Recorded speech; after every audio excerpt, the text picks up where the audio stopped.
Hi guys, welcome to the stream. This is episode 4 of Greybane, where we watch basically TV and then pass our thoughts on in a conversation format. How are you doing today, Grey? Pretty good. Pretty good. Excited to talk about this week's show, which is, as people can see from the title of the stream, Mr. and Mrs. Smith. Excited, strong. It's a strong word. Are you sure that's the right word? Well, I'm excited to talk about it, but I'm not going to use the word excited to describe the show. Are you excited for a potential season 2? No. Nope. Yeah, I would say that's fair. I would hazard a guess this might not get picked up, but it is Amazon and they genuinely have fuck you money, so maybe it does. Exactly. Like, even if it's not doesn't do spectacularly well, Amazon does have money that they can just throw at projects. Like, look at the Rings of Power. Like, Yeah. apparently there's going to be a season 2 of that. So. Oh. Apparently, when they signed, obviously we're going a bit off topic here, when they signed the deal for the Rings of Power, they signed in for 5 seasons. Wow. 5 seasons. Wow, that's going to be brutal. And we're almost certainly going to review season 2 when it comes on. Excellent. Well, let's get back on topic. This week, Yeah. Mr. and Mrs. Smith. So, can you, Ben, give us a synopsis of what the season 1 is about? Do I really have to? Give it a try. Okay. So take everything that's pretty much in the film, so the Brad Pitt, Angelina Jolie film, and ignore it and start from scratch. And I guess if I was to sum it in the shortest possible way, be 2 strangers become spies, get thrown into a marriage, never met each other, complete strangers, and the entire season is basically about them failing missions and their romance problems.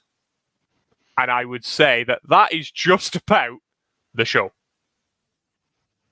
Well, much better than last week's. Would you say that there is synopsis. anything else to give it a very brief synopsis? No, I think you pretty much hit the nail on the head, especially without giving away any spoilers regarding what happens within the show. So yeah, I think this week you've done a spectacular job. Well done. Thank you. The one thing I will say is we are now almost 3.5 minutes into the stream, and the spoiler alert is up. There will be spoilers from here on out, so I do apologize for anyone who wanders in, and basically we just say everything. If you had to sum up this show in one word, what would it be? Boring.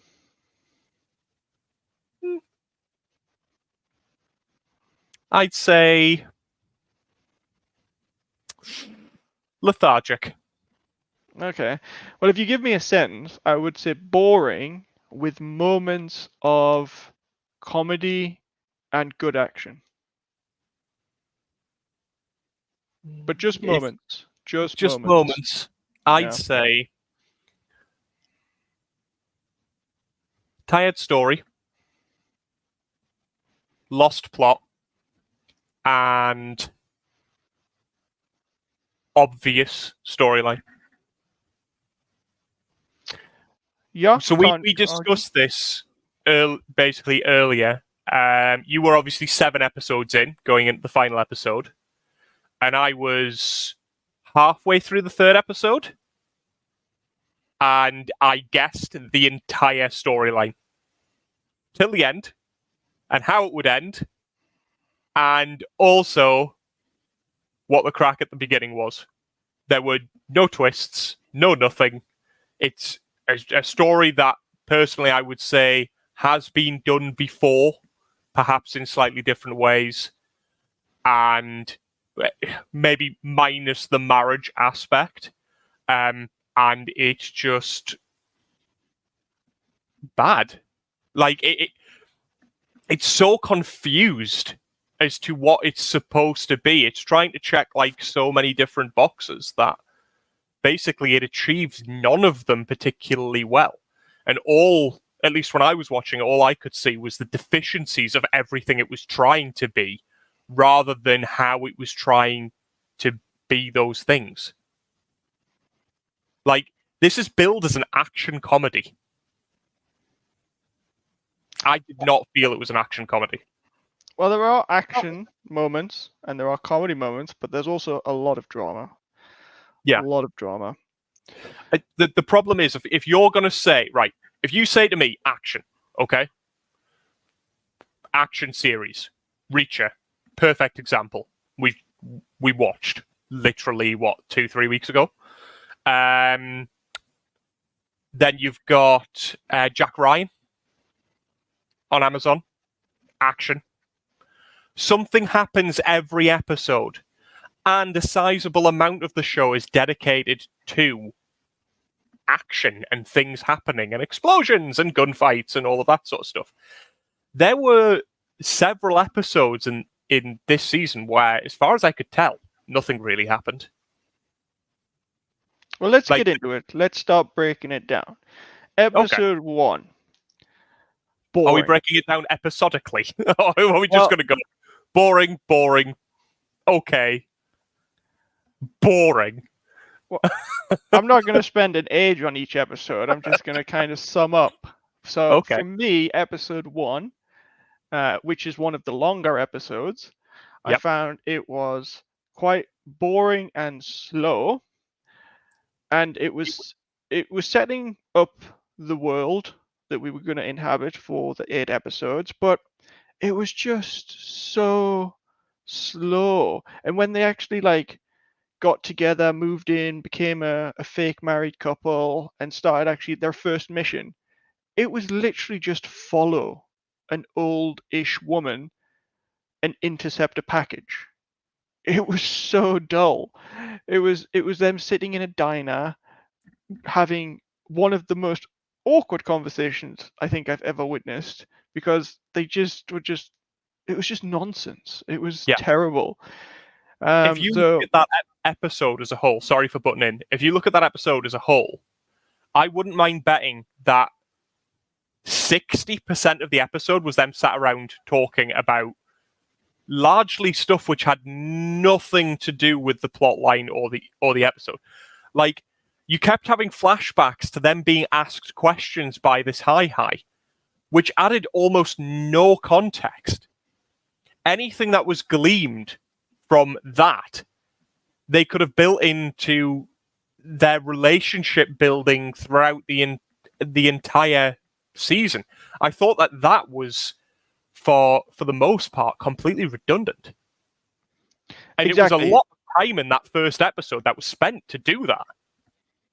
Yeah, one of the questions was about what food do you like, and they both answered some sort of chicken dish, and I was just like, surely this could have been a great moment of them living together, and he's cooking his favorite chicken dish, and then she comes in and smells it, and she's like, "Oh, how did you know that was my favorite dish?" or something along those lines. But to make it like, oh, so this is why they've been paired up together, because they did answer stuff in common. But to actually just have it in an interview style, it was just so dull. And since it was since it was a computer that it was essentially interviewing them, there was no interviewer actually in the room with them. It just also was just so bored. I genuinely, that word's going to get annoying to the audience, but I was just so bored in episode 1. It was, you know what it was? It was almost like they tried to shake up the traditional method, and what they came up with was worse. Like, they basically went from, let's do traditional character building, basically early on, to flesh out these characters and get you to know them, to have essentially an interview set of questions, which really didn't have anything to do much with actually developing the characters at all. There was way better ways to do that. So we fast forward through all of that rubbish in episode 1. And again, they say action comedy. I don't think I laughed in episode 1. I don't think any of it was really funny. And the only part, the only bit that was action in the whole thing lasted about 2 minutes. And it was an explosion and them running away. And that was it. That was at the very end of the episode as well. That was at the very, very end. That was all the action that was in there. And there was no comedy. Mm-mm. The first episode was horrendous. And we've already said this, but we'll basically say it. If we weren't doing that for this stream, neither of us would have watched the season. I agree. I'd out about halfway through episode 1. Yep. And what's sad is, 2 weeks ago, I actually said that I was looking forward to this coming out, and I have been wholly disappointed with the whole season. Mate, the scores on Rotten Tomatoes make no sense. Like, if this is an 88%, Christ, I'd hate to see what 50 is. Yeah, I get. I also, well, partly I don't want to say we're coming across overly critical, but at the end of the day, this is just an opinion that we have, and opinions are like arseholes. Everyone has one. Yeah. So our opinion on this particular show aligns quite heavily because we were disappointed. It's not that I'm angry at the show itself. I'm just disappointed because I thoroughly enjoyed the 2005 movie that this is based on. I'd agree with that. The 2005 movie was actually a really good, slightly dumb, funnish film. With a good story, good plot, lots of explosions, lots of guns, and basically a story where neither of them know that they're spies. Then they try to kill each other because they realize they're working for different spy agencies. And then they come back together to basically kill everyone because their relationship is stronger to them than basically their loyalty to the companies. And that's the key difference. Nice storyline. That's the key difference between the movie and the TV show. The movie had set up a funny premise, which is, what if two spies lived together but didn't know the other one was an actual spy? Yeah. That's a potentially funny thing. And they did it well. However, since they removed that premise from the show by just having them know that they've essentially two spies come together and have a fake marriage until it becomes real, it took away the what could have been some really funny interactions with, like, she's gone out on a mission or she's had to go to a conference and then they have to lie and come up with reasons why this is happening and that sort of thing, and almost getting found out. And it could have added a lot more comedy to it, especially since they had a good cast. I can't fault the cast, really. The acting I enjoyed. I just felt that the story was lacking in substance and direction. It felt like they wanted to have everything: comedy, drama, action, and it just didn't gel together very well. There was even like an element of like relationship psychology. I mean, I said to you, like, at moments it felt like it was a rom-com. Then you'd have some action in a rom-com. Then you'd have nothing for significant, nothing of any substance. I mean, was it episode 6 that was the psychiatrist one?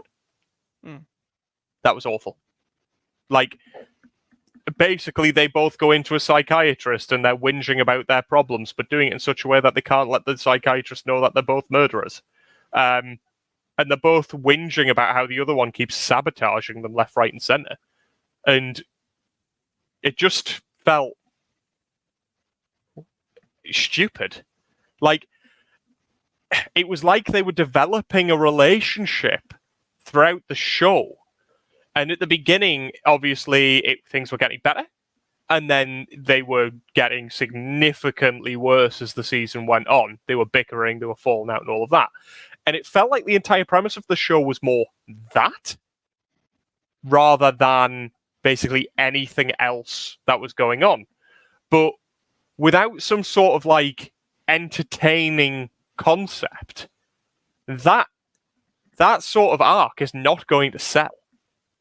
And with having that, basically they went, oh, we'll do this, we'll do, action comedy, but then we'll also put in this like relationship psychology. I'll be honest, there was genuinely a part of me that was thinking maybe this is some sort of weird social experiment by a weirdo billionaire. And they did well in the movie. Since we're doing the comparison with the movie, they do have the psychiatrist in the movie as well, and they're trying to work it out. But I don't know. It just seemed to have been done better in the movie than it was done in the TV show. I will say that to me, the psychiatrist or psychologist, whatever they were, came across as super weird and incompetent. Yeah. Like I didn't feel that she was like, she felt like she was trying to make jokes and stuff like that. It just, which didn't land. And I hated the fact that she worked from home and she had a kid running around making noise in the background and had to excuse herself to go shut the kid up and that.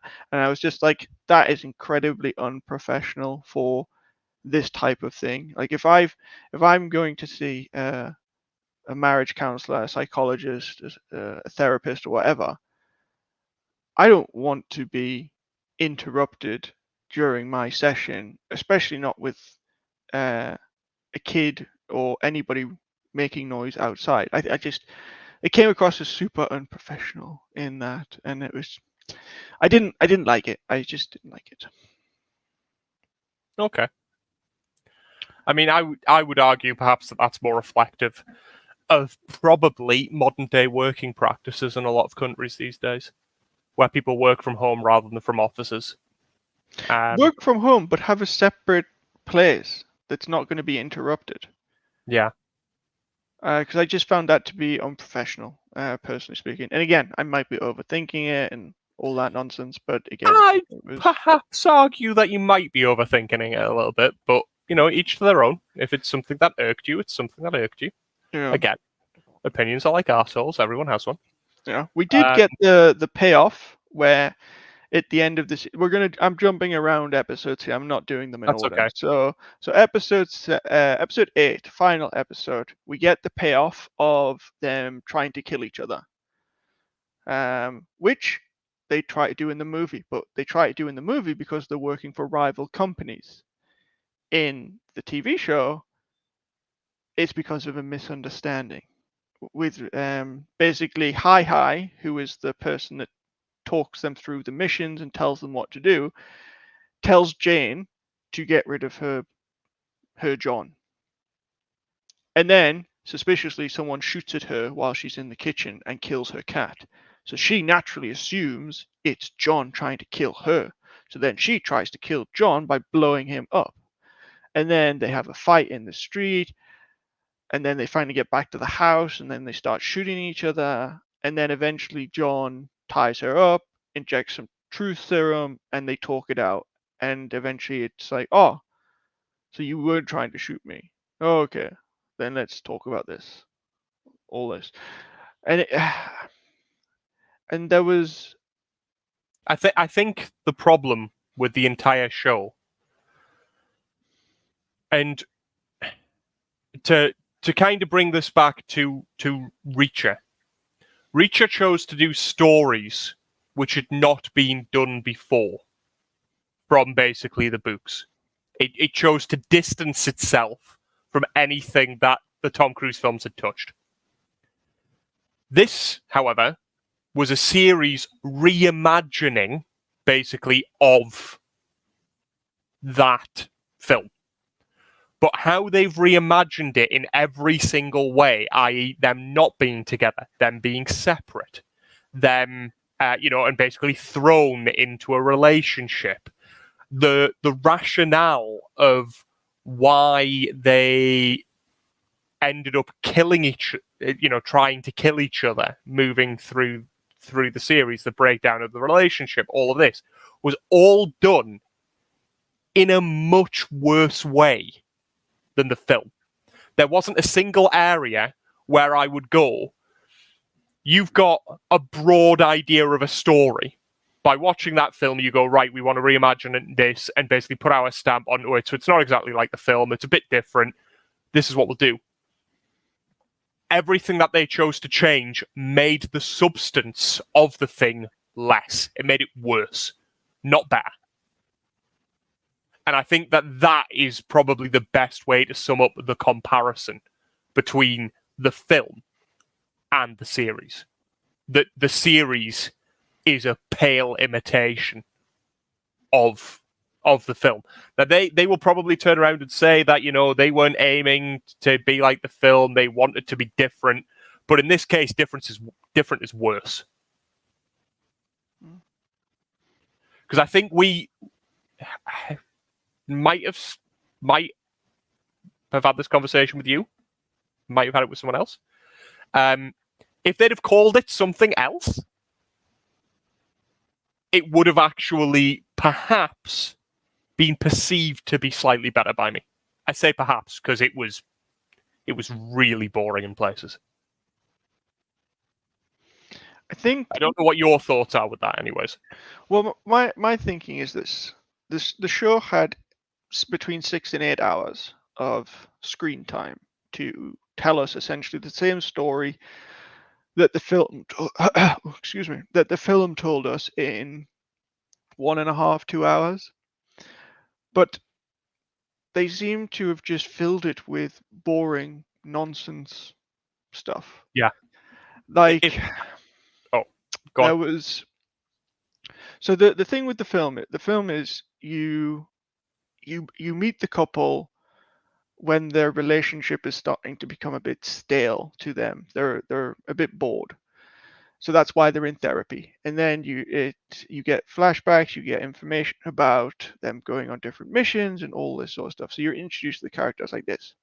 When I first heard of this TV show, my initial thoughts were going to be, oh, okay, so we're actually going to see the beginning parts of the relationship. Like, we're going to see the first episode's going to introduce us to these two cool spy characters, and then while they're on a mission individually, they're going to just happen to bump into each other or something like that, and then get together, and it's going to show us that. So like I say, the way they took the premise of just having, oh, they already know they're spies, and boom, that's their cover. I didn't think it worked for what they were trying to do with the show. As you say, different isn't better, because in this sense, I think they missed the premise of Mr. and Mrs. Smith, which was the fact that they didn't know that they were assassins. That was the point of the movie. Once you take that point away, it just becomes two spies living together. Isn't that more like the Americans?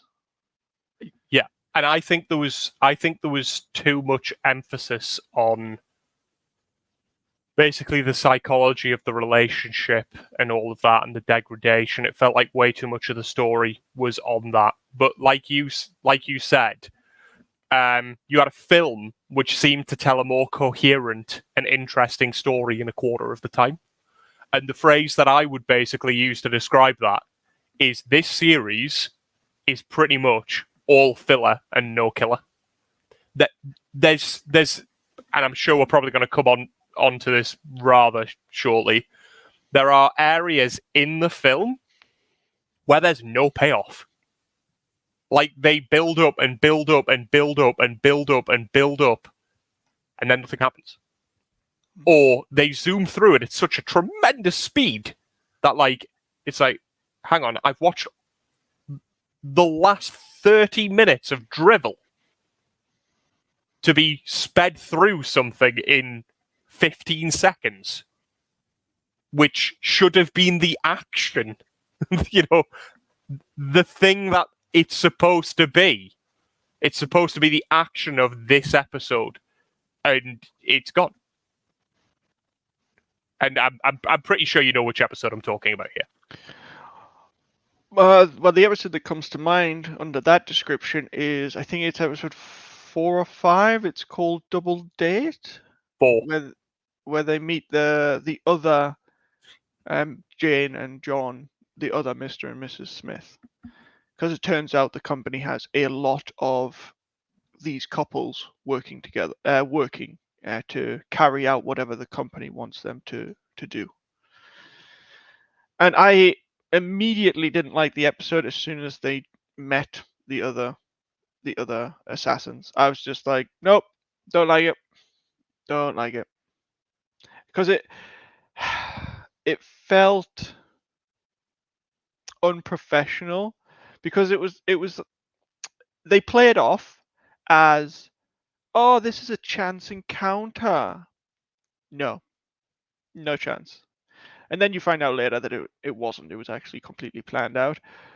But when you're watching it in real time and they are trying to play it off as a chance encounter, you're just sat there going, no, I don't believe this at all. Don't believe it. And the fact that they so quickly reveal their identities just because another person is called John Smith, I was like, that seems incredibly unprofessional. So if by chance you happen to meet a real person that happens to have the name John Smith, you would immediately assume that they're a spy assassin as well. That's nonsense. Absolute nonsense. Yeah. And isn't the reason that they use John Smith and Jane Doe because they're relatively frequent names for basically anonymity? I guess. Like, because obviously if they don't know who a woman is, they call it Jane Doe. Yeah. And same for a man, they call him John Smith. That's what they refer to them as. So isn't the man still a John Doe? Oh, it is a John Doe. You are right. Yeah. But I'm sure that because, particularly in the UK, like John Smith is like one of the most common. I think it's just because John's a common name and Smith's a common name. I don't think the actual name John Smith is very common. Okay. But you know what I'm getting at? It basically, like, the likelihood that every single John Smith in the universe is a spy is 0. Exactly. And apparently they have a lot of people actually working for them. So John Smith seems like a more common name, actually, in that universe. Yeah. It was just... Especially as we've already seen one die. The guy in episode 4 that I didn't even know that they'd killed him. I didn't know that they'd actually killed the guy from that episode. And I rewatched that part again because I was like, what just happened there? I didn't know that they'd killed him. But he would have been a John Smith. Mm-hmm. So we've had 4 John Smiths in the same series. And I mean, we never got to meet or get attached to the first John Smith and Jane Smith. I would have preferred to have had them basically as the storyline, or for it to end when they ended. It felt like they had better chemistry, to be honest. Yeah, they loved each other. Yeah, I got that from like the opening 5 minutes of the show. I was like, okay, this feels like a couple. And then we met the Jane and John Smith that we were following for the series, and again, there are moments where you can kind of see a relationship forming in that, but again, they kind of just speed through it and then give you a bunch of nonsense, and then boom, okay, the happy couple that we were just introduced to in the last episode are now bickering and arguing about stuff. And we're giving no sense of time. We're not told how much they've been doing off screen. So is it Is it 1 week per episode? It's not. That's quite clear. But there's no sense of, okay, it's winter now, it's summer now, because it's a lot of it is set in different locations around the world. So it's like, okay, this doesn't tell me if it's Christmas or if it's summer or if it's Easter in spring or whatever. So you have no idea how long their relationship has actually been going on for, from when they start getting together and actually forming feelings for each other, developing feelings, and turning into an actual couple, to bickering, arguing, getting annoyed with each other, to them essentially splitting up. John moves out.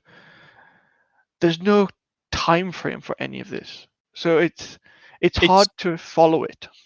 Yeah, moving on from that, it's not even the lack of existence of any sort of time frame. It's the inter-episodal time skips. You don't know what's happened. They've clearly been on missions that you don't know about. And I'm not being funny, but the psychology episode where you get basically some very slight snippets of some of these missions that have supposedly happened in between episodes. I'd rather have seen those missions than half the crap that was in the show. Yeah, it seems like there's one episode which is set in Italy, is quite mission focused. It's basically an extraction mission. They're trying to extract the Ron Perlman one, isn't it? Yeah. But during that, there's a lot of relationship talk and everything, because they're hiding out from the people who are trying to kill Ron's character. Other than that, the early missions are the follow the old woman, intercept the package, drug a billionaire, and get him to talk with Truth Serum. And they're so slow, so mundane. And I understand the way the show's doing this is because they're not highly trained assassins, spies to begin with. So you kind of got to give them easy missions to let them wet their beak before you start being like, okay, go to whatever country and assassinate this person or whatever. You have to start slow. I get that. But again, the ramp up from simple track intercept missions to I need you to extract this target while under heavy gunfire from what I can only estimate was about 20 people minimum. It just went whoosh. It was such an exponential thing. Like, you never got to see them actual grow as well. Firstly, as we've said, you don't see them grow as a couple, and two, you don't see them grow as assassins. Like, it's literally jumps to. And that's due to the time skips that happen in between. You end up, because like in most series which are action orientated, which I'm always going to compare this to an action because the film was very action orientated. So I'm going to compare this to an action, particularly when it's billing itself as an action comedy. But the thing is, like, because of these time skips, you're not only missing them developing as assassins, you're missing the development of their relationships intra-episode.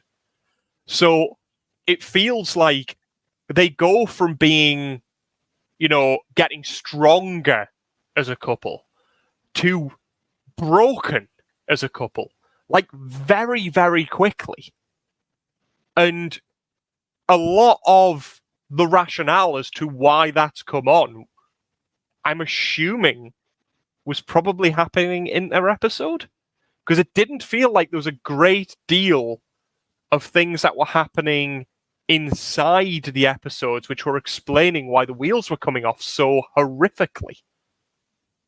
Like, when they fail to kill Bev in episode 7, it's because basically she's incredibly jealous of the fact that he's trying to get close to this Bev character.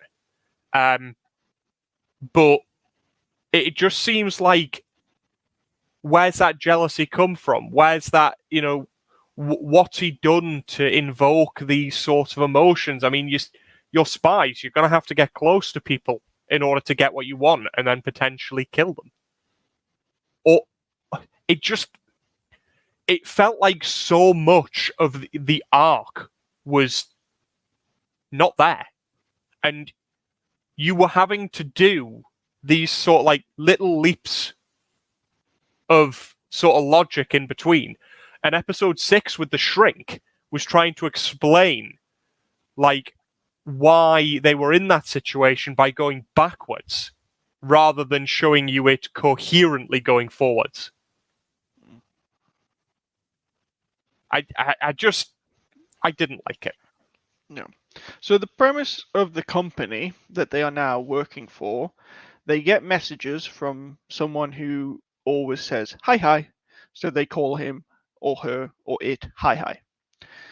You never find out who this person is. You never find out who the higher ups in the company are. To be honest, you don't need that information for the story to work. But they get text messages from hi hi, tells them what to do, where to go, who to kill, who to save, whatever. In episode 2, there is an emphasis from hi hi that they cannot have witnesses. I know what you're going to say. And they cannot have casualties. It's in capital letters because it's very important. So clearly, there's witnesses and a casualty at the end of the episode, which results in them failing the mission. And then in the next sentence, it turns around and goes, make sure you only use one truth serum. So you knew that they were going to stick him with more than one. And that was going to cause everything that was in there. It was like 5 minutes into the episode, you literally just told me everything that's going to happen in the episode. And it was so contrived with how they did it that it was genuinely shocking. Because they get the billionaire into a private location. They have about 2 minutes where one of them could stick him with the truth serum. But no, we have to go through this whole charade of the billionaires paying John to do weird sexual acts, like bark like a dog and all that sort of stuff. And I guess the reason they wanted, and I guess they wanted to do this for shock and comedy, but it didn't come across as funny at all. It just came across as super weird because it's like you're here to extract information from him, so you've done the hard part. You've got him alone. There's 2 of you. You could easily overpower him, but also Jane's character is stood right next to him for a majority of these 2 minutes, and she has a pen to inject the truth serum, but she doesn't use it because she has to get involved in the dog barking, making out nonsense. It was just all super weird, and it was like, yeah, like I'm not an assassin or a spy, but even I could have done a better job in that situation because it was ridiculous. The hard part was done. Get him alone. Yeah. So you just stick him. One of you basically bars the door, waits for it to kick in, and then you ask him whatever questions you want. Yeah, it was. And of course he dies. He's the casualty. So. Did you feel that the casting choice for the billionaire was a little bit weird? Well, Like, not really, because he's a weird he character. is, but he's a more established actor than anyone else in the show by Yeah, a but considerable margin as well. he also does play kind of eccentric, weird characters. Like in Transformers, he's kind of a jittery, on edge character. So I Yeah. think he actually played the weird billionaire well. Like I didn't have an issue with the casting. Maybe I don't mean the casting. I mean, why did he want that part? I don't know. He got paid probably. I'd hope it was a lot.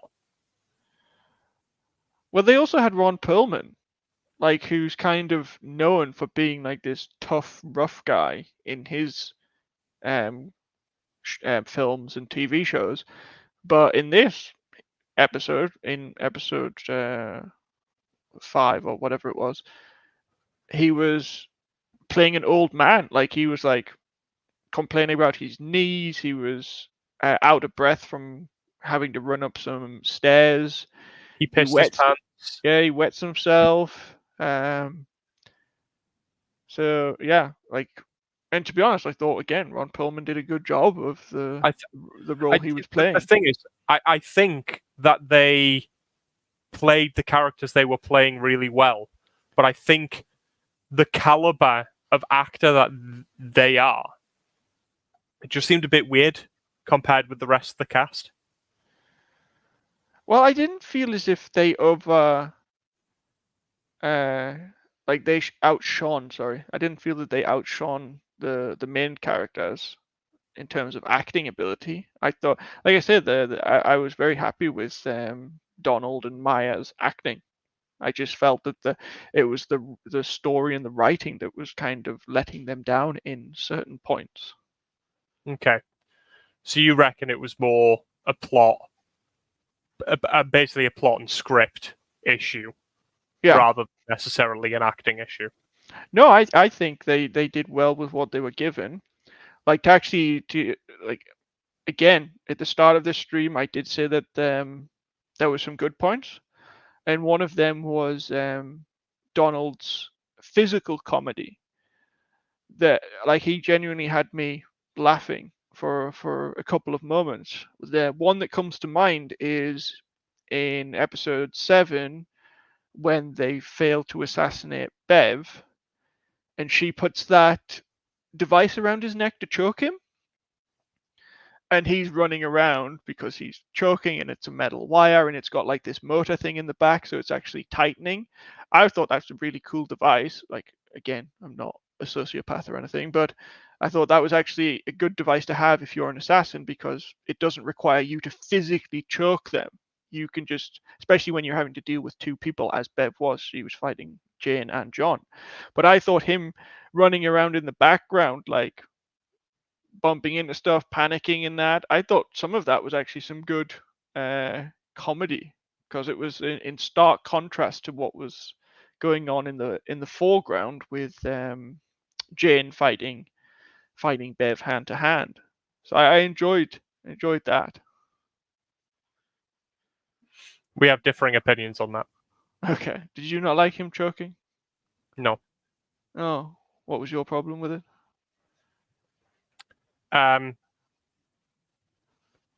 he even ended up in that situation to begin with. Sure. How they got there was ridiculous. But yeah. But also made me laugh. If you've been sent to neutralize basically a spy who is, I'm going to say this, better trained than they are by a country mile, you'd never turn your back until you knew they were dead.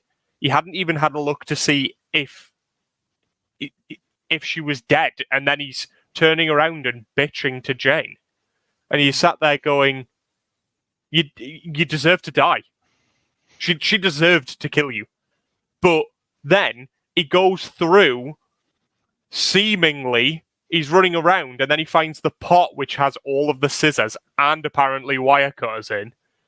And then, I know it's frantic and whatnot, but we're supposed to believe that for the previous 6 episodes and the gaps in between that these have been spies in high stress situations and that they're coming along and developing basically as these spy assassin people.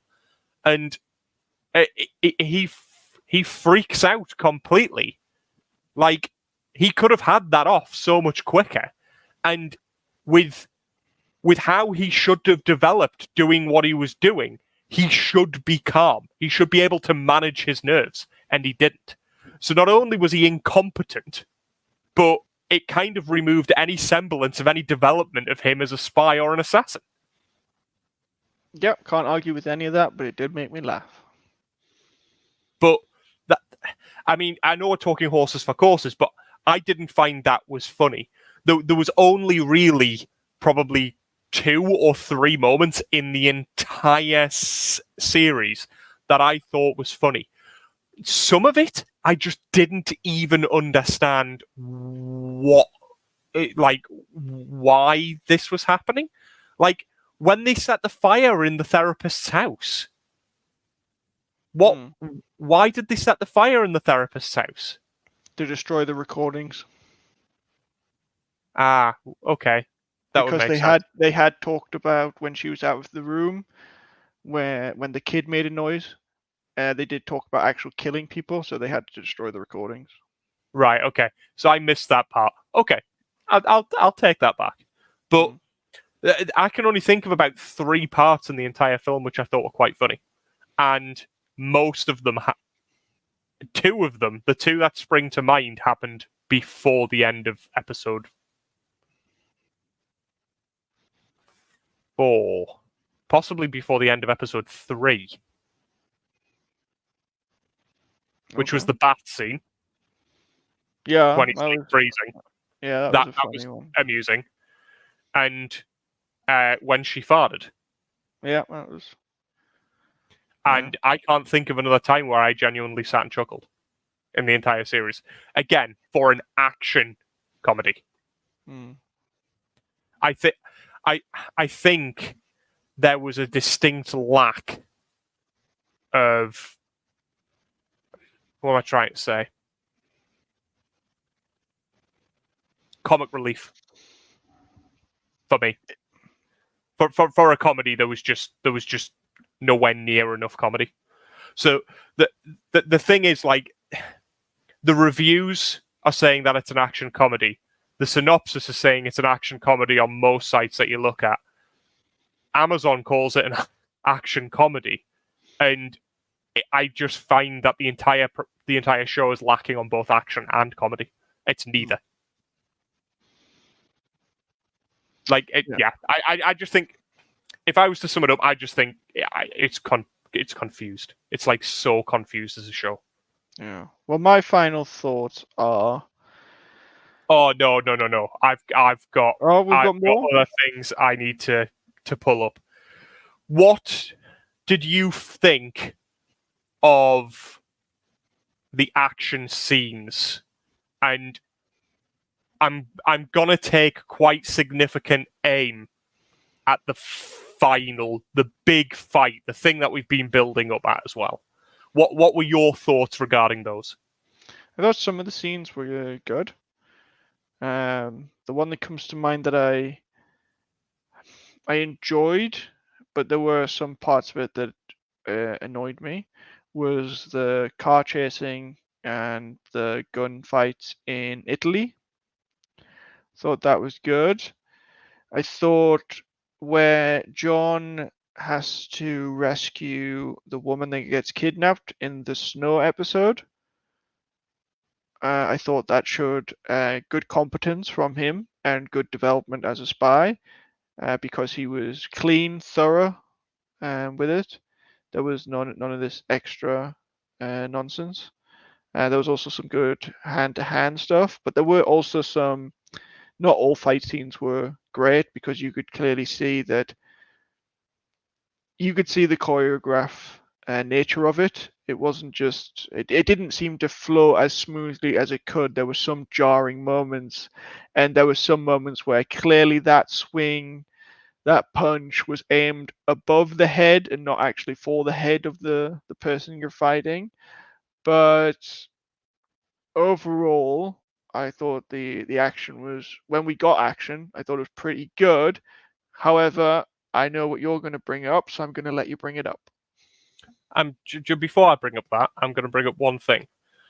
For me, the best action sequence in the entire thing was in episode 8, near the beginning of episode 8, and it was the fight and sprint from basically across town, like where she dropped the bomb and the knife so the door couldn't move. Basically that onwards, where he gets hit by a car, and basically they end up scrapping on the bridge and the police are coming, so they then escape. I thought that sequence was probably the best part of action in the entire thing for me. One thing that I did like about that scene, when they're fighting in the streets, people from the public actually get involved. Yes. And then the police come.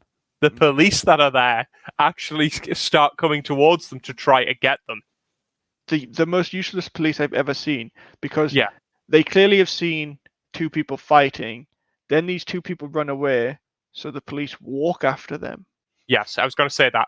The police pursue at walking speed. Yeah, that was... Despite having police at both sides of the bridge pursuing at walking speed, they still were not able to find them, because he said, "They've got a bomb." Yeah, I think it was a bomb stuff. or a gun. Yeah. It was one of them. It was a decent scene from when the bomb blew up to the race back to the house. It was a good fight. So, worst was actually the big payoff, the thing that we've been building up to. I thought it was completely pointless. At this point, they have clearly been trying to kill each other. Like, it's not, again, spoilers heavy, it's not the confusion where it's actually the other Mr. and Mrs. Smith who are trying to kill them. It's not that. This is actually, they are now trying to kill each other. She dropped a bomb and locked him in a door to try to blow him up and kill him. So they are trying clearly to kill each other. And then you find out at the end that, oh yeah, I was never really trying to kill you. You dropped a bomb. You are absolutely trying to kill him. You locked him in a spinny door with a bomb. And then... Go on. Yeah, it was just basically once they finally get the truth serum in them at the end, they admit, like, oh, I had a clean shot at you when you were on the stairs. Oh, I had a clean shot at you when you were in the kitchen. And it was just like... they've been shooting each other. There is no context between the point where they're clearly trying to kill each other and them not trying to kill each other.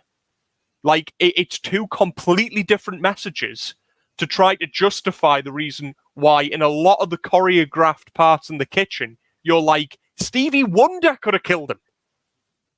It's that bad. Like, when he hops over the table, I think she's got like a submachine gun and apparently misses everything from from a distance of 2 meters. Like, what? And then she hides behind a fridge, which apparently deflects all of the bullets that come through the door. Which is a trope that is done in a lot of things. Fridge doors do not stop bullets. So if someone is shooting at you, do not open the fridge and hide behind the door, because you will die. But, like, it's all of these things. And then they come to the big, well, not necessarily the big ending, but they're like, oh yeah, I really do love you, and I wasn't really trying to kill you, despite the fact that I tried to blow you up in a fucking door. Like, it was so... That's why I would say that pursuit was really good. And everything that I would say that was good about that was completely and utterly destroyed by that fight scene. Because we're led to believe by the end of that big fight scene because they need it to end in a similar fashion that the film ended, where there's the reconciliation between the two of them. But there was just so much more context with regards to the film of how that was possible. Whereas in this, it's just not. It's not plausible. Like, I'm not being funny. I've known you most of my life. You lock me in a door with a bomb and try to kill me. If I get out, I'm gonna kill you. Like, I'm not going to accept. I didn't really try and blow you up. I'm just gonna kill you. That's fair. Yeah, and I'd expect equal treatment. I'm not saying that you have to spare me. Like, if you're in a situation like that, it just doesn't happen. That doesn't happen. Yeah, so the payoff at the very, very end of the final episode is that it was the Mr. and Mrs. Smith that you meet in episode 4. They're the ones that are actually trying to kill our Mr. and Mrs. Smith. Because there are different levels of missions that you go on. So our couple go on high risk missions. But there's a level above that, which is extreme high risk or something. And it turns out extreme high risk missions are where you are sent to kill other Mr. and Mrs. Smiths. So these are supposed to be the best of the best. Which is basically what they got roped in to do, because the guy that they killed in South America, or wherever the hell he'd been dropped off, was basically a Mr. Smith, as we kind of alluded to before. The problem with that whole episode was, with episode 4, is you had all of this crap that no one cared about. Then they actually met this guy. You ended up with dark, shaky camera, scream, blood splatter on the wall, and then them running through the jungle, and then end of episode, basically. It was just crap. But yeah, I think the plot was severely lacking. Yeah. So at the end of the episode 8,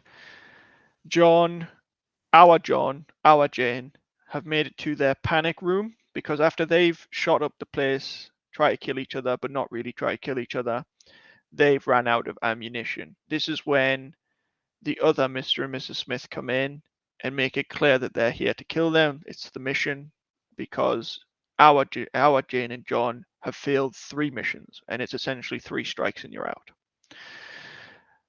But because the extreme Jane and John liked our Jane and John, there's a bit of chit chat.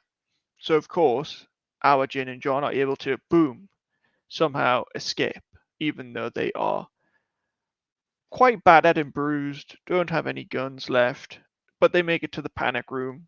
John has been shot, unfortunately, so he's bleeding out. The med kit is essentially useless at this point, but Jane has 1 bullet left. And she sees her John that she now realizes he loves her. So what's the option? Open the door with 1 bullet to try and kill the Jane that's currently outside of the panic room with, I believe she either has a shotgun or a machine gun. And then the camera goes to the street and you see 2 bullet shots, or you hear 2 bullet shots with 2 flashes from the window, and that's the end of the season. And welcome to season 2. So yeah, you're on a cliffhanger. It's like, oh, okay. So clearly if there's a season 2, our Jane and John aren't dead. Also, I would expect in season 2, I think Bev would come back as a character, since she got away. I think she would probably turn up in another episode in season 2. Maybe they stumble across her while she's on a mission or something like that, and then there's a hijinks or something where they actually like, oh, I'm gonna try and kill her.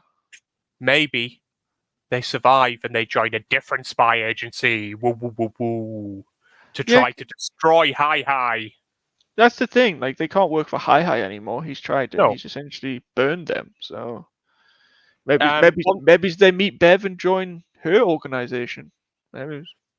One thing I did want to ask is, how many problems did you have with the ending on a whole? I hated the ending. Yeah. Because if you were to cliffhanger. No, it's not.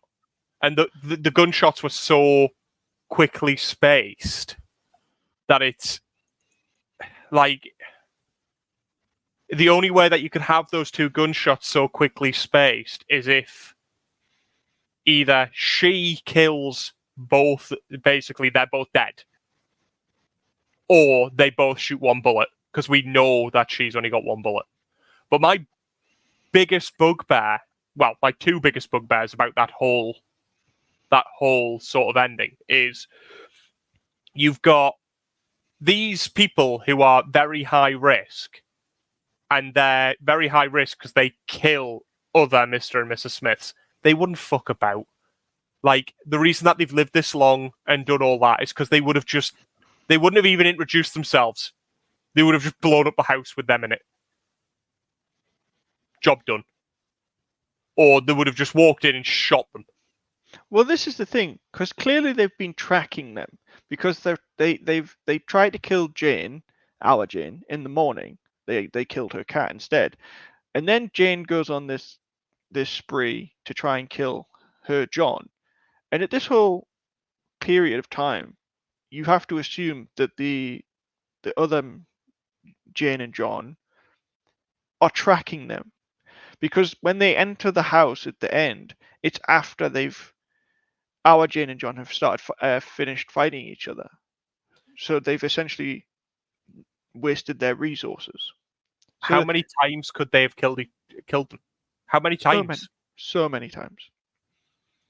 Or were they just trying? Because there was obviously this element where Hi thought that Jane was worth keeping and that John wasn't. Were they just trying to motivate Jane to kill John? Maybe there's that element. So they weren't actually supposed to kill them both, so long as basically Jane killed John or something weird like that. Maybe. But my second amazingly stupid thing about the whole show.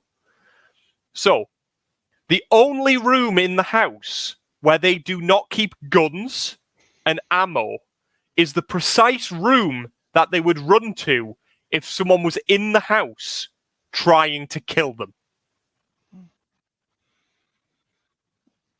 Yeah, what? They have a gun. They have a gun in the bin kitchen. In the bin kitchen? The kitchen bin. Yeah. Kitchen bin, in the little puffy seat in the corner, in the wall behind behind a picture, in bookcases. They have guns as well. So they have guns everywhere in the house. But if someone was coming to kill you and you needed to get somewhere safe quick, i.e. the safe room, it's the only it's the only room in the entire building that does not have any guns or ammo in it. Yeah, and it's heavily well, clearly this season is months long. So they've been living together for months at a minimum. And they haven't they've had the time to distribute guns to other parts of the house, but they didn't decide to have some guns in the emergency room. And it also looked like there was almost nothing in the emergency room. Nothing that you would need. No. There was a monitoring system with some screens and a med box. That was essentially it. No food. There was a tap, but there was no food. No guns, no bullets, nothing that basically anyone with half a brain cell would put in a safe room. Yeah, especially since at this point they're supposed to be competent spies. And this, I think, is probably my main critique of the entire show, apart from it being significantly boring and slower parts, is there seems to have been so much of the show which doesn't make sense, and it was done specifically to make the plot fit. It's like they had an ending, they had the bare bones of a story. Like, right, so the way it's going to work is that, you know, Mr. and Mrs. Smiths get 3 lives, and if they lose their 3 lives by failing missions, they get killed. So in the end, we're going to have someone try to kill them. But we'll have a cliffhanger for season 2, if we get one, where basically she's only got 1 bullet, but there's 2 bad guys. Okay, well, why does the safe room not have more bullets? Why, like, screw bullets. Why is there no guns? Why is there not, like, an alarm system in the safe room? Like, there's so many things that safe rooms would normally have. A safe room would normally have a line to the police. Obviously, they don't want the police coming along because they're spies and they've got guns in every crevice of the house, apart from the one place where you'd need them. Like, I can't imagine if someone's invaded your home, you're going to be fighting a fighting retreat to the safe room and needing to grab a bit. Oh, I've just got to go to the kitchen bin because this guy's coming through the house because I need a machine gun. Yeah. Makes more sense to have gone to anywhere else in the house. Yeah. It makes more sense that a safe room, if you were that way inclined, would probably also contain your armory. Mm-hmm. A gun cabinet. Anything. Yeah, something. At least some knives or something. Yeah, I just... That part for me was like... I mean, it was hardly immersive to begin with, but that was just like, nah, this is stupid. Mm. So, my final thoughts are, yeah, it's boring. Either nothing happens or too much happens in a short space of time. I would give it a 4.5 out of 10. I think it's like I was gonna give it 5, but then with the ending that really annoyed me, I knocked it down a little bit.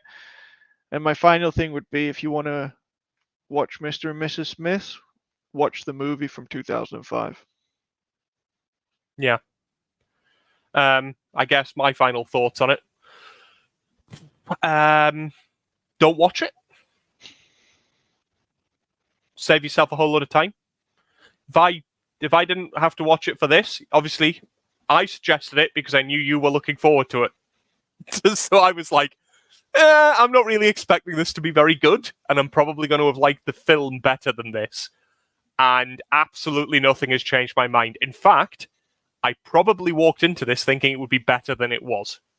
So my advice would be, save your time. As Gray said, watch the film. Hell, watch the film 4 times off the bat. It's still more rewarding. Like, yeah. And when you told me that you were thinking, yeah, it's quite middle of the road and all this sort of stuff, and I was like, Christ, he's going to be far too generous. I will admit that after judging it from episode 1 to 3, I was hovering at about 4 to 4.5. By 8, 3.5, and I think I'm genuinely being generous there. Like, I think I'm being ridiculously generous. But I am anal. I pick up things that basically just bug me, and it can be the smallest thing, the most nonsensical thing, or anything like that. But once I've picked up one, I start to notice the others. And once that weight gets too much, it's like, nah, this isn't plausible. And the whole show just wasn't plausible. It wasn't good. It wasn't fun. It wasn't funny. It wasn't actiony. There wasn't really a good plot. There wasn't good characters. You could argue that the characters were developed, but at the same time, you can argue that a lot of that development happened off screen, which means that you never actually got to see it. You've got no understanding of the space of time. Basically, what's happened. The pacing of the show is diabolical. As you said, it goes fast, it goes slow. You've got loads of stuff happening, which you can't even make out what's happening, or you've got absolutely sod all happening for like 40 minutes. Yeah, basically, don't watch it. don't think there's anything else I can say than that. Until I think next week. I think I padded that out really well, actually, to be fair. But yeah, I apart from the occasional small bit of action, like that scene, I don't think there was really many redeemable qualities. They're competent actors, but they're working with sludge. So, yeah, till next time, where we review something else we probably don't want to watch. In fact, I even know what we're doing next week, and we don't want to watch it. What are we doing next week? Next week is the 14th. That is if you're still doing it. I guess I kind of have to then. Okay. Yes. Should we let them know? No, just in case we don't do it. Okay. Right. We may or may not be doing something for next Wednesday. We will. Yeah. I'm really not looking forward to it. Obviously, don't want to spoil the surprise, but it might be a film instead of a TV show. Yeah, and we may also have another little impromptu stream, basically starting up on Fridays, basically going out from here because there's Halo Season 2, which I think is going to be bad, but hopefully it's better than Season 1. And we've got is The Last Airbender next week? The 15th, it comes out the 22nd. I think it's the 22nd. 22nd. Okay, so that's 2 weeks. So basically, we're probably going to do like a little impromptu stream. It won't be very long, maybe only about 20 minutes, 30 minutes tops.